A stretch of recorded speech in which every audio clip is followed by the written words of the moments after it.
Mi propósito es que podamos ver cómo el regreso de Cristo, cómo la segunda venida de Cristo impacta nuestro presente hoy. Así que no crea que este mensaje es para que lo apliquemos cuando Cristo venga. No, sino es que lo apliquemos hasta que Él venga.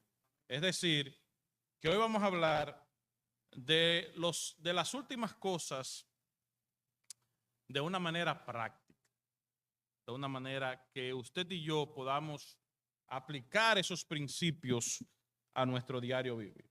Y yo les invito, hermanos, a orar nueva vez para así pedir la guía y la dirección de nuestro Dios.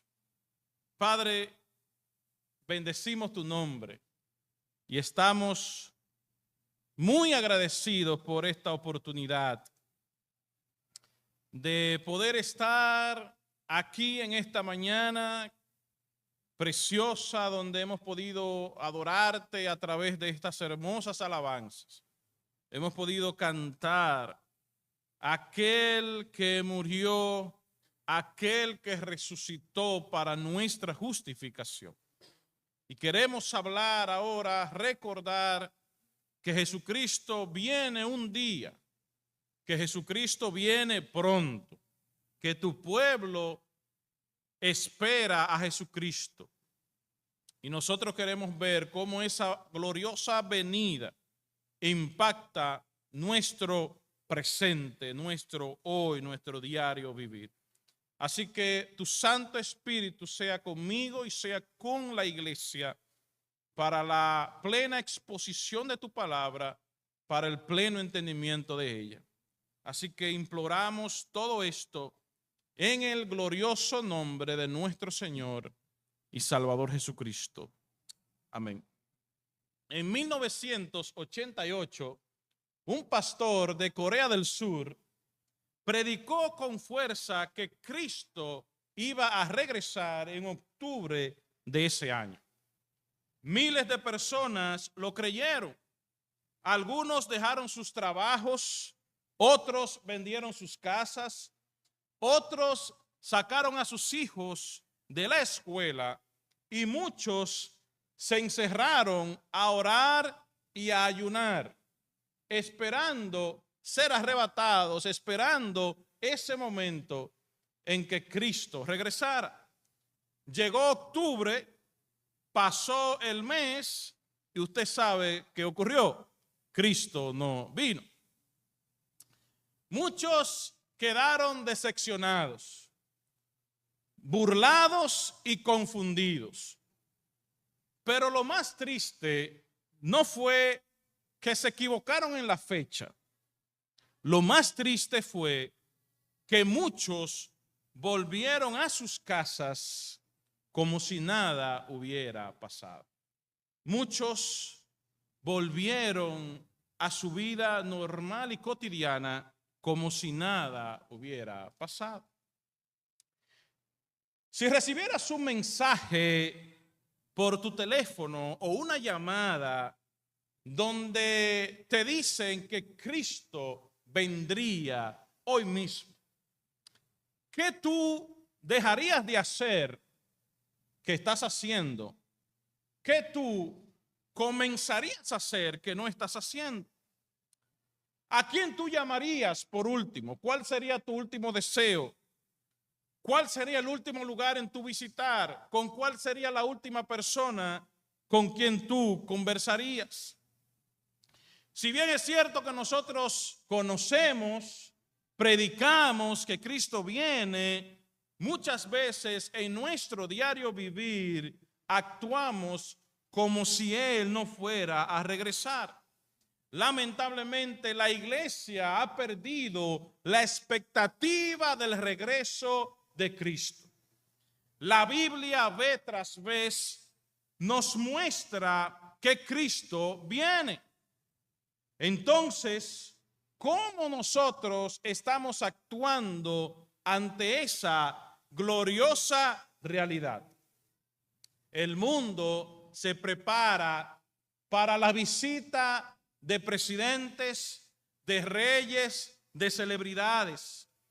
pero muchos cristianos están dormidos ante el regreso de Jesucristo. Un autor escribió lo siguiente: puede ser que la iglesia de hoy en día esté tan atrapada por las preocupaciones materiales y seculares que el interés en la segunda venida se va reduciendo a un segundo plano. Puede ser que muchos cristianos ya no estén interesados en el regreso de Cristo. Otros han proyectado ese evento para un lugar lejano, para un tiempo lejano.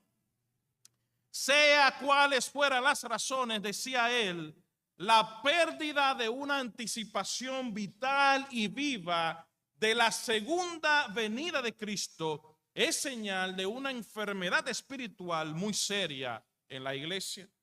Si bien puede haber diferencias entre nosotros respecto a varios aspectos de las últimas cosas, todo cristiano debería esperar con ansias el regreso de Cristo y vivir a la expectativa de ese gran día, decía él o concluía él. Así que, hermanos queridos, a la luz del regreso de Cristo, actuemos como debemos. A la luz del glorioso regreso de Cristo, actuemos como Dios nos ha llamado, como Dios nos ha mandado.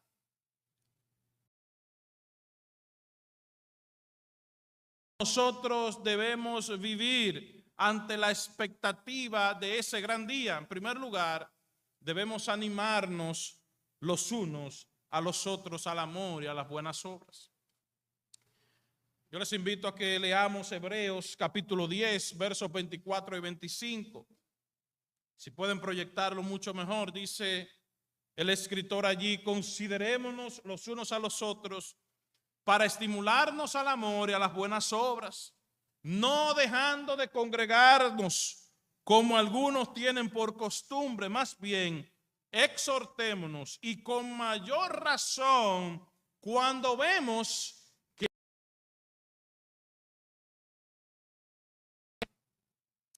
aquel día está pronto a suceder. Como nosotros decimos, está a la vuelta de la esquina.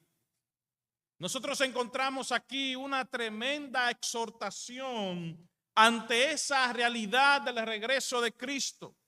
La expectativa de ese día debe producir en nosotros un ánimo, un estímulo, una provocación al amor y a las buenas obras.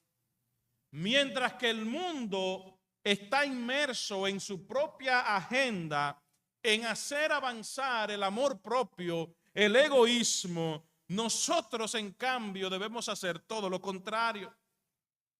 El desaliento causa separación. Es por ello que nosotros vemos con frecuencia cómo un hermano desalentado y desanimado se aleja de la iglesia, se aleja del cuerpo de Cristo. El verdadero que llega a la iglesia, lamentablemente se aleja, deja de congregarse.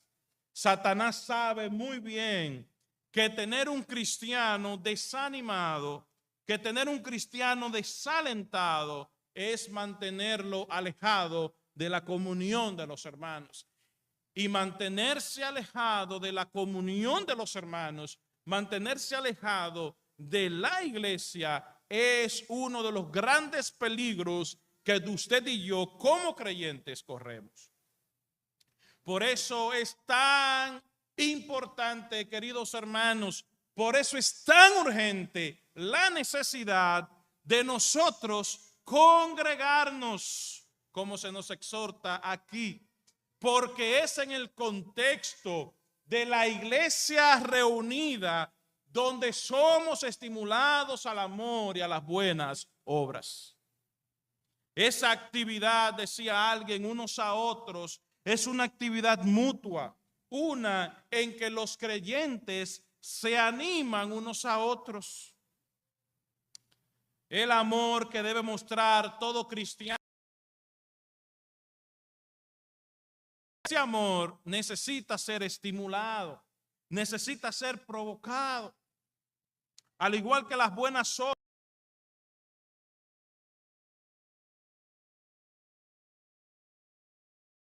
nuestro prójimo. El amor y las buenas obras son como una matita a lo cual hay que echarle agua para que crezca, para que se mantenga florecida. Nuestro amor por nuestros hermanos nos va a llevar a buenas acciones que lejos de la iglesia lamentablemente no podremos practicar. Mientras aquel día se acerca, mientras el regreso de Cristo está pronto a suceder, deberíamos estar más comprometidos con el compañerismo en el pueblo de Dios, no dejando de congregarnos, no dejando de estimularnos, no dejando de animarnos al amor y a las buenas obras. Es cierto que usted puede leer un pasaje de la palabra en su casa y puede ser motivado. Es cierto que usted puede ver un mensaje a través de las redes sociales y puede ser estimulado, puede ser bendecido, pero es en el contexto de la iglesia local reunida donde eso se ve o se evidencia aún más. Es cuando el cuerpo de Cristo se reúne donde nosotros podemos ser más íntimamente animados al amor y a las buenas obras. Así que yo te animo, mi querido hermano, a que te congregues. Te animo a que asistas a la iglesia con regularidad. Te animo a que hagas un esfuerzo para congregarte, para reunirte con tus hermanos. Y que esto no sea una segunda opción, porque los afanes del día a día han hecho que uno descuide el congregarse, que uno negocie el congregarse, que lo primero que uno deje de hacer cuando tiene un compromiso es la iglesia. Yo voy a cualquier lugar, voy allí, voy aquí, y lo primero que negocio es asistir a la iglesia, congregarme con los hermanos. Que esto no sea así, que no seamos hermanos domingueros, como muy bien ustedes saben que existen hermanos. Uno entiende que en algunos hermanos existe la realidad de que solamente pueden venir los domingos por X o Y razón. Pero tú debes evaluarte, mi hermano. Tú debes examinar tu corazón. Si tú, pudiendo venir otros días a reunirte con tus hermanos, solamente vienes los domingos y a veces. Yo voy cada 15 días. Y te comprometes los domingos a hacer otras cosas. Y si te sobra tiempo, entonces tú vienes a la iglesia. No, hermano. Cristo viene y debemos congregarnos. Debemos estar unidos. Debemos estimularnos al amor y a las buenas obras. En segundo lugar, ante la expectativa del regreso de Cristo, debemos alentarnos los unos a los otros. Nos dice Primera Tesalonicenses, capítulo 4, versículo 18. Por tanto, aliéntense los unos a los otros con estas palabras. Nosotros vivimos en un mundo lleno de dolor. Vivimos en un mundo de muerte y de confusión. El pecado ha producido y sigue produciendo los males que nosotros vemos en la sociedad. Lamentablemente, los creyentes no estamos exentos de eso.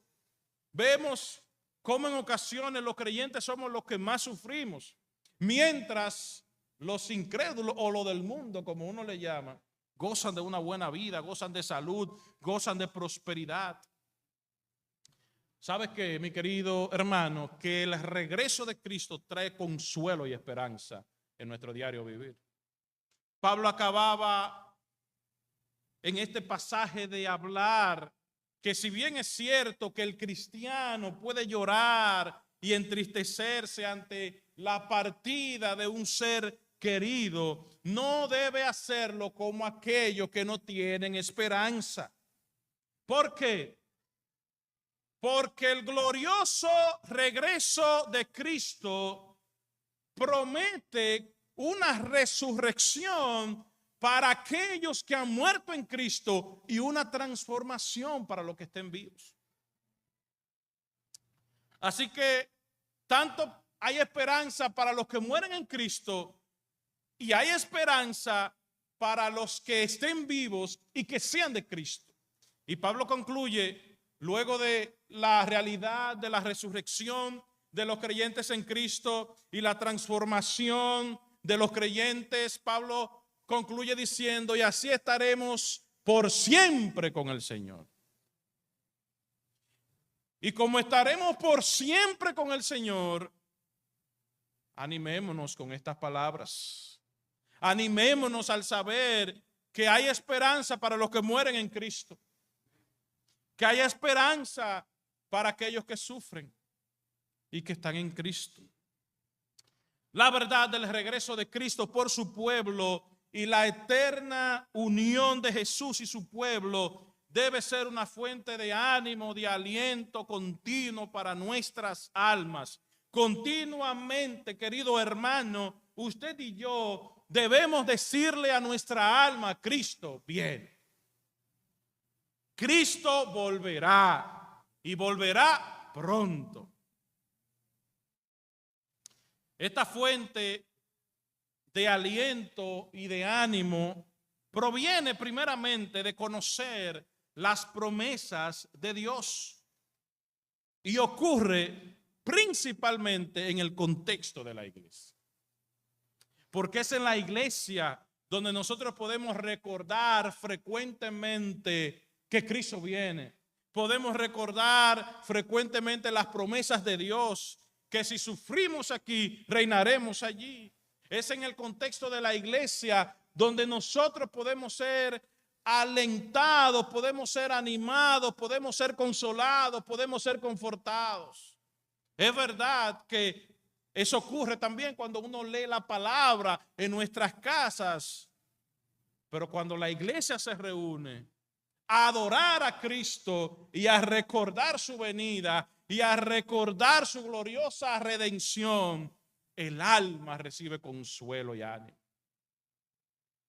Yo estoy seguro, es muy difícil que un creyente salga igual de desanimado cuando viene a la iglesia y sale. Porque hay una realidad, hermanos, y es que a la congregación en ocasiones venimos tristes, venimos desanimados. No es un pecado, mi hermano, venir desanimado a la iglesia. ¿Por qué? Bueno, porque somos humanos, porque somos pecadores. Pero el Espíritu Santo obra de tal modo para que nuestro ánimo, nuestro desaliento puedan ser resucitados por las promesas del Señor. Y eso evidentemente ocurre en el contexto de la iglesia. Mira lo que escribe Juan en Apocalipsis capítulo 21, ya al final de la palabra. Dice Juan, vi un cielo nuevo y una tierra nueva, porque el primer cielo y la primera tierra pasaron, y el mar ya no existe más. Y yo, Juan, vi la santa ciudad, la de Dios, preparada como una novia adornada para su esposo. Oí una gran voz que procedía del trono diciendo, he aquí, el tabernáculo de Dios está con los hombres, y Él habitará con ellos, y ellos serán su pueblo, y Dios mismo estará con ellos como su Dios. Y sigue diciendo Juan, y Dios enjugará toda lágrima de los ojos de ellos, y allá en el cielo, en la gloria, no habrá más muerte, no habrá más llanto, no habrá más clamor, no habrá más dolor, porque las primeras cosas ya pasaron. Todo ese sufrimiento, todas las cosas que nosotros pasamos, que nos duelen en este tiempo presente, un día, hermano, desaparecerán. Cuando Cristo regrese van a desaparecer. Así que esta palabra debe darnos ánimo. A ti, mi hermano, que lloras por tu enfermedad. A ti, mi hermano, que lloras por la situación en la que estás. A ti que lloras por la situación en tu familia. A ti que lloras por la muerte de un ser querido. A ti que clamas y que muchas veces no escuchas la voz de Dios. A ti que sientes dolor por alguna enfermedad. Un día, cuando Cristo venga, todo eso va a desaparecer. Porque Cristo nos restaurará, nos renovará, nos dará un cuerpo glorificado como el de Él. Los dolores, las aflicciones del tiempo presente, que pueden ser muchas, que pueden ser diversas.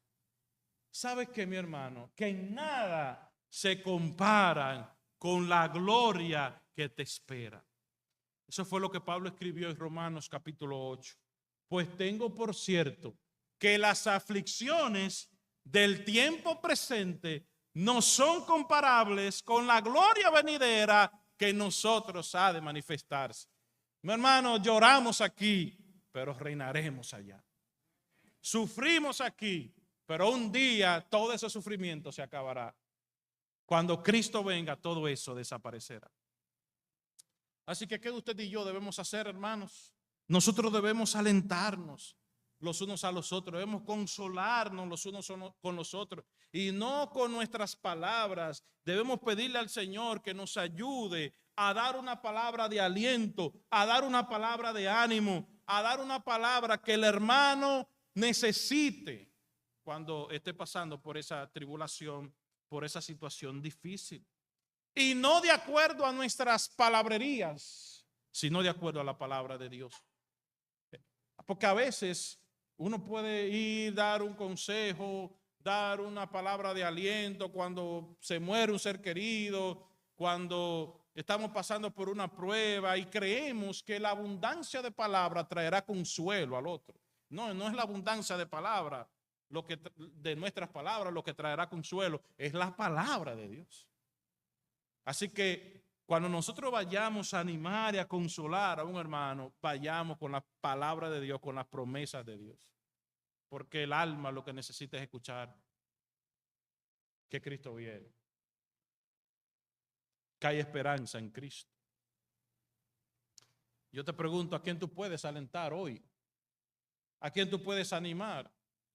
¿A quién tú puedes animar con la verdad de la palabra de Dios? Usemos nuestra boca, usemos esto que Dios nos ha dado para consolar, para animar y no para criticar, como ocurre lamentablemente en ocasiones.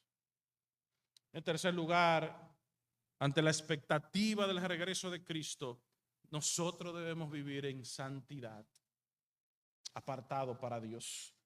Nos dice Tito capítulo 2, versos 11 al 14 de la siguiente manera. Porque la gracia salvadora de Dios se ha manifestado a todos los hombres, enseñándonos a vivir de manera prudente, justa y piadosa en la edad presente, renunciando a la impiedad y a las pasiones mundanas, aguardando la esperanza bienaventurada, la manifestación de la gloria del gran Dios y Salvador nuestro, Jesucristo, quien se dio a sí mismo por nosotros para redimirnos de toda iniquidad y purificar para sí mismo un pueblo propio, celoso de buenas obras. El tema en este pasaje es la gracia de Dios. su manifestación y lo que la gracia de Dios produce en la vida de los creyentes. La gracia de Dios no es más que el favor inmerecido de Dios para o hacia nosotros. Esta gracia que nos salvó un día también nos enseña en el presente a vivir piadosamente mientras esperamos el regreso de Cristo. La gracia de Dios es como un maestro que nos dirige a abrazar aquellas cosas que Dios le agrada y a rechazar aquellas cosas que Dios rechaza. Esta gracia nos ayuda en el presente a vivir de una manera prudente, a vivir justa, piadosamente, pero también nos ayuda a renunciar ¿a qué? A la impiedad, a las pasiones mundanas. La gracia nos enseña a vivir en este siglo sobriamente, en autocontrol, teniendo dominio de nosotros. También nos enseña a vivir justamente respecto a las personas que nos rodean. Y también nos enseña a vivir piadosamente respecto a Dios. Vivir una vida que agrada a Dios. De modo que nosotros vemos que la gracia de Dios es como ese motor que nos impulsa por el camino correcto.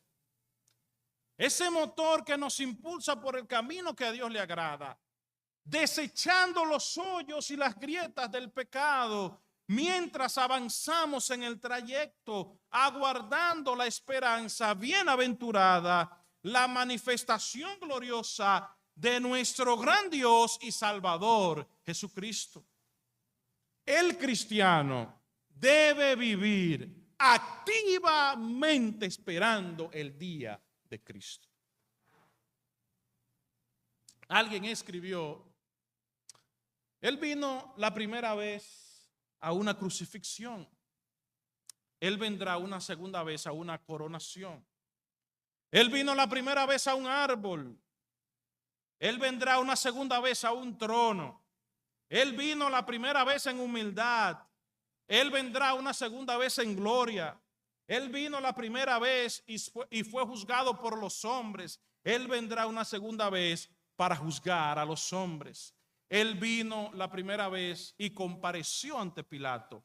Él vendrá una segunda vez y Pilato tendrá que comparecer ante él.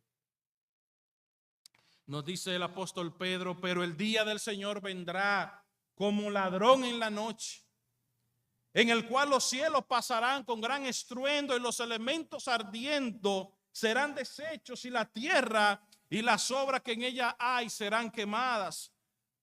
Dice Pedro: puesto que todas estas cosas han de ser deshechas, van a desaparecer, ¿cómo, dice Pedro, no debemos vivir nosotros en santa y piadosa manera de vivir, esperando y apresurando para la venida del día del gran Dios, en el cual los cielos encendiéndose serán deshechos y los elementos siendo quemados se fundirán?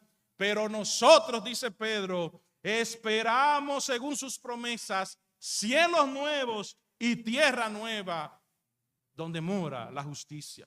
Por lo cual, oh amado, concluye él, estando en espera de estas cosas, de lo que él ha mencionado, procuren con diligencia ser hallados por él sin mancha e irreprensible. Si Cristo viniera hoy, ¿cómo te encontraría?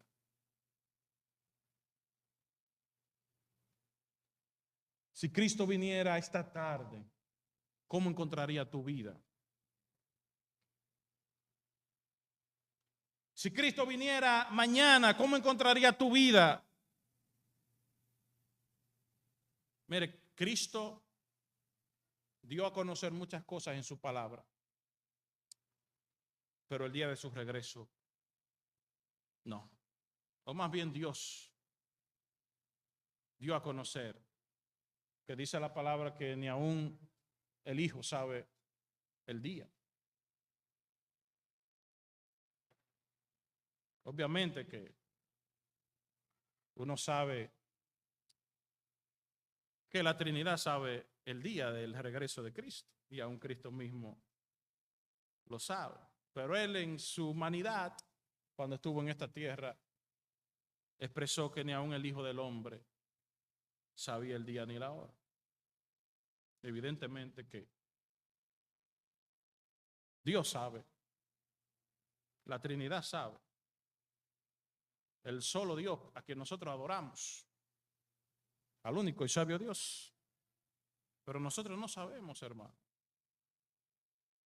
No sabemos cuándo será ese día. Y como no sabemos, debemos vivir santa, justa y piadosamente mientras esperamos ese día. Porque ese día pudiera sorprendernos. Y si Cristo viene hoy, ¿cómo encontraría tu vida? ¿Cómo encontraría tu familia? ¿Cómo encontraría esta iglesia? ¿Estaríamos nosotros viviendo como hemos visto, santamente, piadosamente, justamente? Si Cristo viniera hoy, mi hermano, ¿te encontraría sin mancha e irreprensibles? Y obviamente que ninguno de nosotros será o estará perfecto ante la venida de Cristo. Eso es imposible mientras estemos en este cuerpo, ¿verdad? Pero estamos nosotros practicando una vida santa, estamos viviendo una vida santa. Usted y yo estamos practicando o estamos siendo piadosos delante de Dios. ¿Cómo nos estamos comportando? ¿Cómo estamos actuando? ¿Cómo estamos viviendo? ¿Cómo estamos nosotros viviendo en nuestra comunidad, en nuestro vecindario? ¿Cómo estamos nosotros viviendo en nuestra comunidad de trabajo? ¿Cómo estamos nosotros viviendo en nuestras casas? Tú, hombre, ¿cómo estás viviendo con tu esposa, con tus hijos? Igualmente la esposa, ¿cómo está viviendo con su esposo, con sus hijos? Si Cristo viniera hoy, ¿te encontraría alejado de la iglesia o cerca de la iglesia? Y lo más importante, si Cristo viniera hoy, ¿estarías cerca de Dios o alejado de Dios?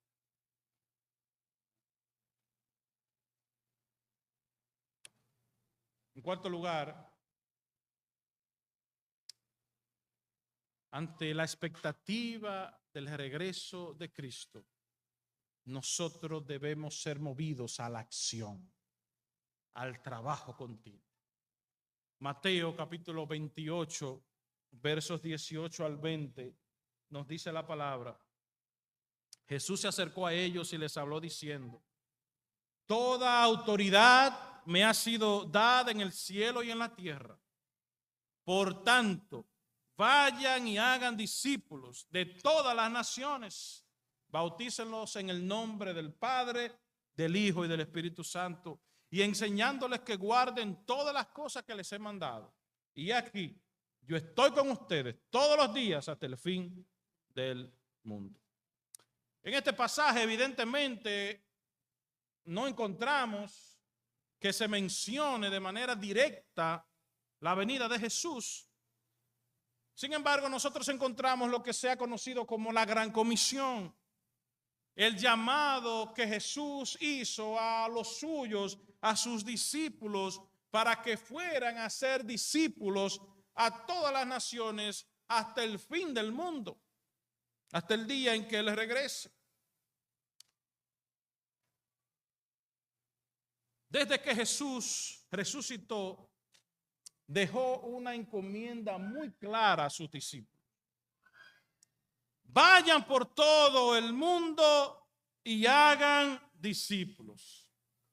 En este tremendo pasaje nosotros podemos ver cómo Cristo tiene toda autoridad en el cielo y en la tierra. Bajo su autoridad, entonces, Él envía, Él ordena a sus discípulos a que vayan y hagan discípulos, a que vayan, prediquen la palabra, prediquen el evangelio.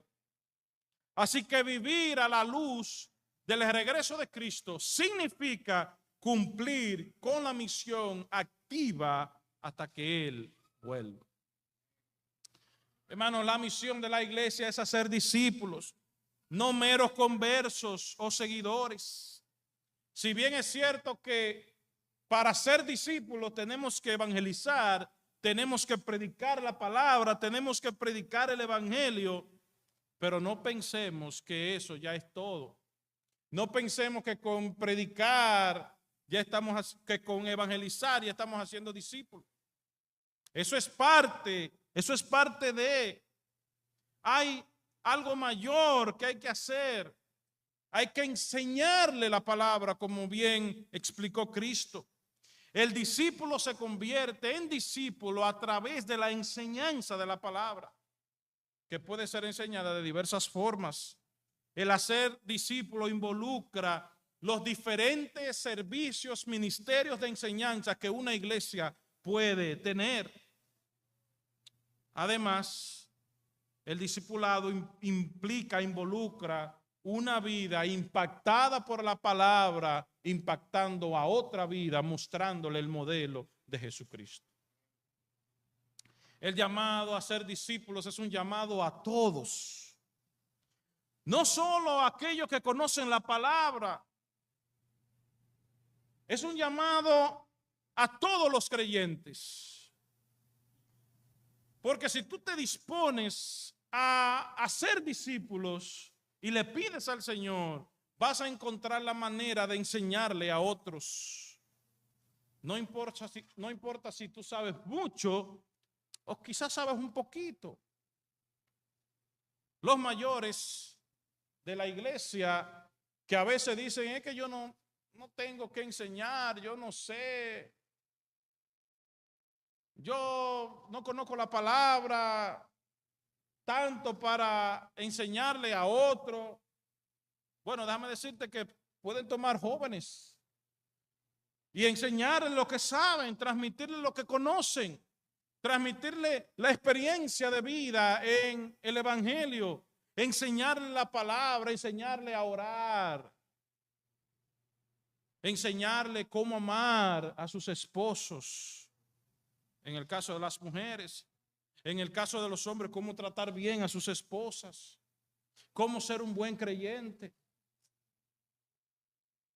Toma a un joven y ora con él, por poner un ejemplo. Así que todos en la iglesia podemos enseñar desde nuestra perspectiva, desde nuestro contexto, de lo que Dios nos ha dado. Pero no te limites, mi hermano, no te limites a enseñar lo que Dios te ha enseñado a ti, porque por muy poco que sea, Dios te ha enseñado. Y eso que tú has recibido, pásalo a otros también. Los discípulos se hacen a través de la enseñanza. Enseñanza. Esta enseñanza no es solamente con palabras, sino con el poder de Jesús. Él estará por siempre con su pueblo. La promesa constante de Jesús hacia nosotros en el transcurso de hacer discípulos debe producir en nosotros un ánimo pronto para ir y enseñar la palabra de Dios. Así que, iglesia, nosotros tenemos mucho trabajo que hacer. Esta iglesia tiene mucho trabajo que hacer. Debemos convertirnos en creyentes que discipulan. Que nosotros veamos con un alto grado de responsabilidad el hacer discípulos y trabajar en la obra del Señor. En lo que Dios te ha llamado, mi hermano, a hacer. Hazlo para el Señor. No importa lo que sea, no importa si es a recoger bancos, sillas, no importa si es a dar la bienvenida, no importa si es a ayudar en el brindis, no importa si es a predicar o a enseñar. lo que Dios te ha llamado a hacer, hazlo con amor, con pasión y con entrega. Porque la palabra de Dios nos dice, así que hermanos míos, estén firmes y constantes, abundando siempre en la obra del Señor, sabiendo que su arduo trabajo en el Señor no es en vano.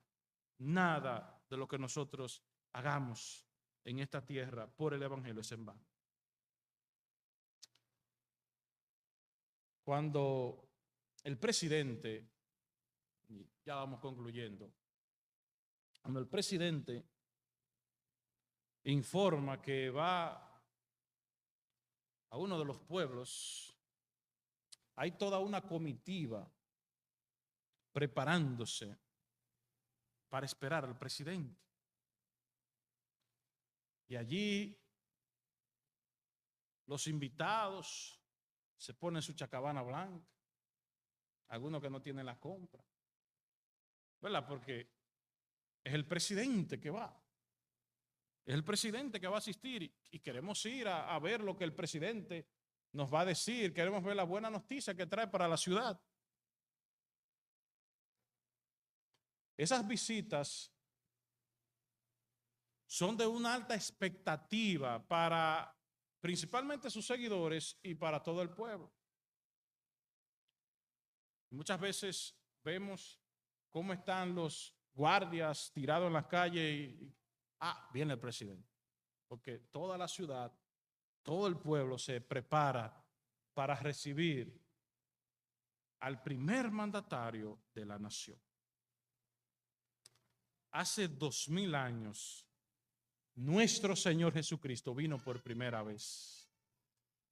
Y su visita trajo incontables e innumerables bendiciones para su pueblo.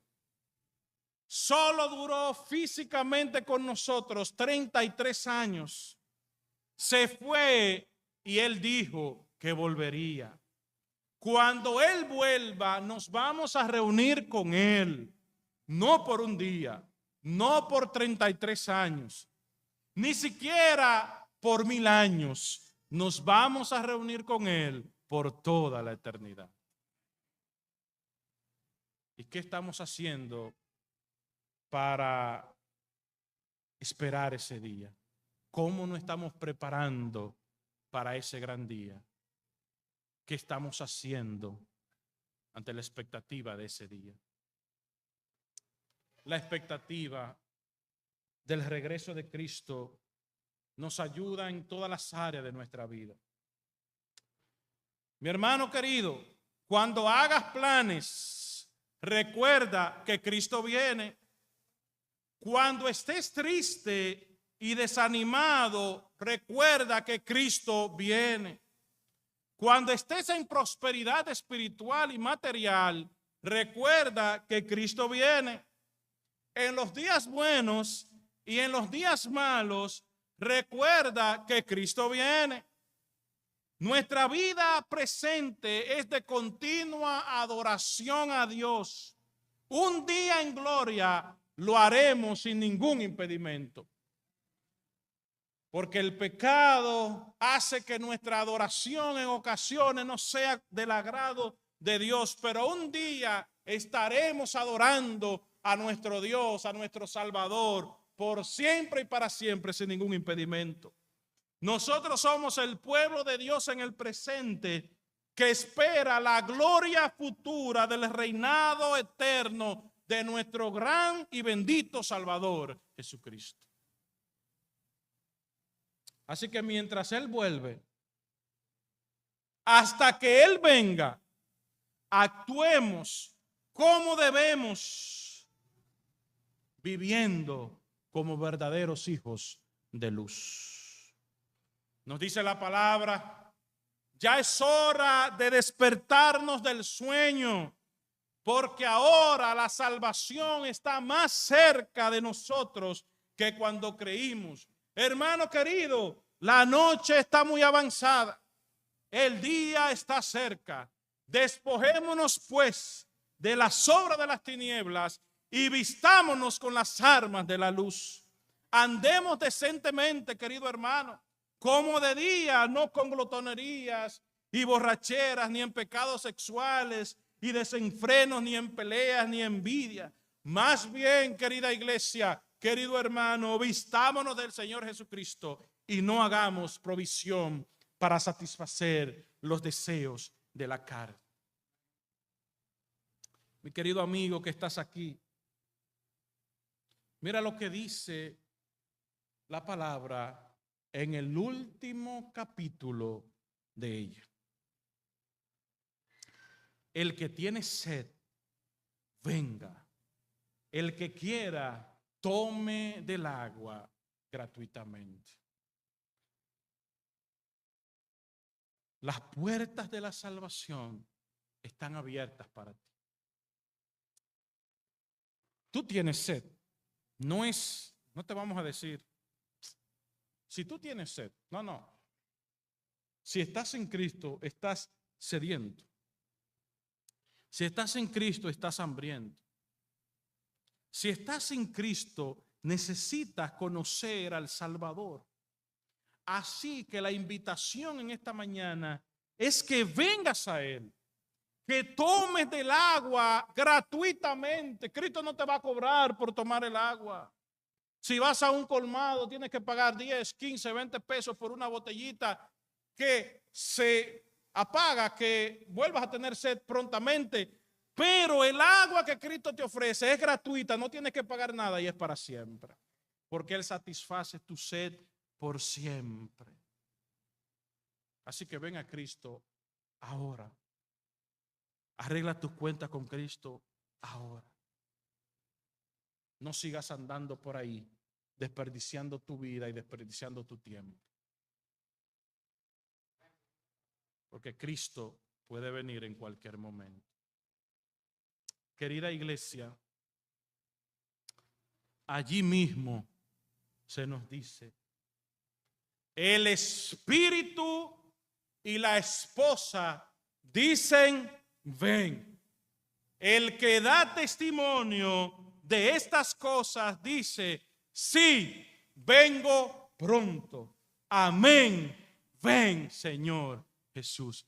¿Cuántos pueden decir de corazón en esta mañana, sí, ven, Señor Jesús? ¿Cuántos pueden decir a viva voz, sí, ven, Señor Jesús? Porque a veces de palabra es bueno decirlo y es fácil decirlo, pero de corazón, con pasión y entrega, ¿cuántos en esta mañana podemos decir, Cristo, ven pronto? Tu pueblo te espera, la iglesia te espera. Ven pronto, ven, Señor Jesús. Tú puedes decirle así, hermano, ven, Señor Jesús. Tu pueblo te espera, yo te espero. Ven ahora. Ven, ven, ven, Señor Jesús. Y nosotros oramos en esta mañana para que Cristo venga pronto. No importa lo que tú no hayas podido hacer. No importa las metas que tú no hayas podido cumplir. No importa los sueños que no hayas podido alcanzar. No importa la vida que no hayas podido vivir. Que en esta mañana podamos decir, Señor, ven, tu pueblo te espera. Padre, gracias te damos. Bendecimos y honramos tu nombre. Y te damos las gracias porque hemos podido en esta mañana recordar el regreso glorioso de nuestro Salvador Jesucristo. Un día Él vendrá, no sabemos cuándo, pero queremos vivir, oh Señor, día a día expectantes de ese glorioso regreso. Ayúdanos, oh Señor, a animarnos. Ayúdanos, oh Señor, a estimularnos. Ayúdanos a congregarnos. Ayúdanos a vivir una vida santa. Ayúdanos, oh Señor, a movilizarnos a la acción. Ayúdanos a trabajar. Ayúdanos a entregarnos por completo a ti. A dejar lo que sea para ir a predicar tu palabra. Ayúdanos a que cuando tú vengas nos encuentres haciendo tu voluntad, viviendo para la gloria y honra de tu nombre. Y nosotros oramos en esta mañana para que tú vuelvas pronto. Oramos, oh Señor, oramos, bendito Salvador, para que tu venida sea pronto y ojalá pueda ser hoy. Tu pueblo te espera con los brazos abiertos. Oramos, oh Dios, en el nombre de nuestro glorioso Señor y Salvador Jesucristo. Amén.